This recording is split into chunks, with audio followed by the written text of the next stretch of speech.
اس مسئلے کو جانتے نہیں ہیں، نہ جاننے کی وجہ سے پتہ نہیں کتنے گھر تباہ ہو گئے ہیں، کتنے گھر اجڑ گئے ہیں۔ طلاق کو بھائی مذاق نہ بنائیں، مل بیٹھ کے پیار سے محبت سے مسئلے کو حل کریں۔ ساتویں چیز، بچوں کی خاطر بھی سوچیں۔ جب میاں بیوی میں کوئی اختلاف ہو جائے تو اکثر سب سے زیادہ جو متاثر ہوتے ہیں وہ بیچارے بچے ہوتے ہیں۔ بھائی میرا جو آخری پیغام ہے، جو میرا آخری میسج ہے اس سلسلے میں،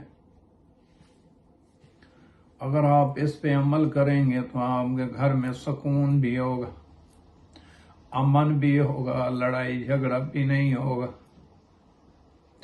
آج ہم عہد کرتے ہیں، ہم غصے میں طلاق کی دھمکی نہیں دیں گے، ہم غصے میں کوئی غلط فیصلہ نہیں کریں گے، ہم ایک دوسرے کی عزت کریں گے، رسپیکٹ کریں گے، ایک دوسرے کے خاندان کی رسپیکٹ کریں گے، ایک دوسرے کے بہن بھائیوں کی رسپیکٹ کریں گے۔ اگر ہم سے کوئی غلطی ہو جاتی ہے، ہم سے کوئی گستاخی ہو جاتی ہے تو ہم معافی مانگنے میں پہل کریں گے، معافی مانگ کے اس مسئلے کو سلجھا لیں گے۔ ہم اپنے شریک حیات کی غلطی کو اصلاح کے ساتھ معاف کرنے کی کوشش کریں گے۔ ہم اپنے گھر والوں کو، ہم اپنے گھریلو مسئلے کو تماشا نہیں بنائیں گے، پیار محبت سے بیٹھ کے اس کا حل نکالیں گے۔ جب اختلاف بڑھے گا تو سب سے پہلے قرآن اور سنت کی طرف رجوع کریں گے۔ جہاں پہ کوئی غلطی ہو جاتی ہے، کوئی اختلاف ہو جاتا ہے، تو سب سے پہلے آپ قرآن کی طرف رجوع کریں کہ اللہ کیا کہہ رہا ہے، پھر حضور پاک صلی اللہ علیہ وسلم کی سنت پہ عمل کریں کہ حضور پاک صلی اللہ علیہ وسلم کیا کہہ رہے ہیں۔ تو انشاءاللہ جب قرآن و سنت کے ساتھ، جب قرآن و حضور پاک صلی اللہ علیہ وسلم کے فرمان کے ساتھ آپ عمل کریں گے، ان پہ چلیں گے، تو انشاءاللہ طلاق تک نوبت ہی نہیں آئے گی۔ آئیں اللہ سے دعا کرتے ہیں، اللہ تعالی ہمارے گھروں میں محبت پیدا فرمائے، ہمارے درمیان نفرتوں کو ختم فرمائے، جن گھروں میں اختلاف آئے وہاں پہ صلح عطا فرمائے، امن و سکون و پیار۔ جن کے گھر ٹوٹنے کے قریب ہیں ان کے لیے آسانیاں پیدا فرمائے۔ میری ریکویسٹ ہوگی، میری اپیل ہوگی، آپ دونوں میاں بیوی سے ایک دفعہ علیحدگی میں دونوں بیٹھیں، دونوں ایک دوسرے سے بات کریں۔ جو بات چیت میں مسئلے حل ہوتے ہیں وہ عدالتوں کے ذریعے مسئلے حل نہیں ہوں گے، وہاں پہ رسوائی ہوگی۔ ایک دوسرے کو برداشت کرنا سیکھیں، ایک دوسرے کی بات کو برداشت کرنا سیکھیں، ایک دوسرے کی رسپیکٹ کریں، عزت کریں۔